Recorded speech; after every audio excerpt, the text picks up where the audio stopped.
ఎవరిని రానివారు లోపలికి, నాయకులనే రానివారు. ఆ, మరి మనం చూడలేదా, లేదా ప్రజలు చూడలేదా? ప్రజలేం తెలివి తక్కువ ఏం కాదు కదా.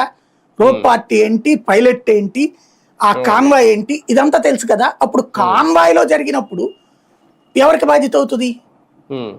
సహజంగా అందులో అది ప్రభుత్వం నడిపేది. ఎప్పుడైనా సరే ప్రతిపక్ష ముఖ్యమంత్రి కదా, మాజీ ముఖ్యమంత్రి కదా, ఆ హోదాలో ఇచ్చిన సెక్యూరిటీ కదా.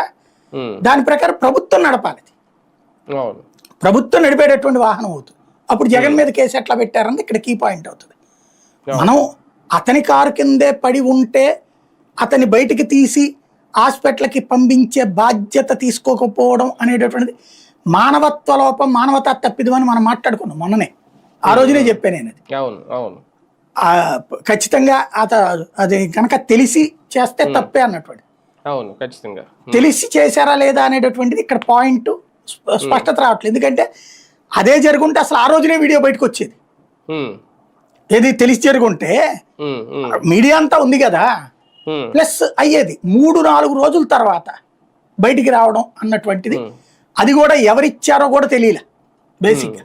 ఆ ఫుటేజ్ ఎలా వచ్చిందో, ప్లస్ ఆ డొల్లుకుంటూ వెళ్ళేటటువంటి విజువల్, ఇది కన్ఫ్యూజన్ గా ఉంది. ఇలాంటి సందర్భంలో బేసిక్ గా ఒకటి ఇక్కడ కనబడుతున్నది ఏంటంటే, జగన్ ని సభలకి పోనీయకుండా కంట్రోల్ చేయడానికి ఒకటి, ఎక్కడ ప్రోగ్రాం పెట్టినా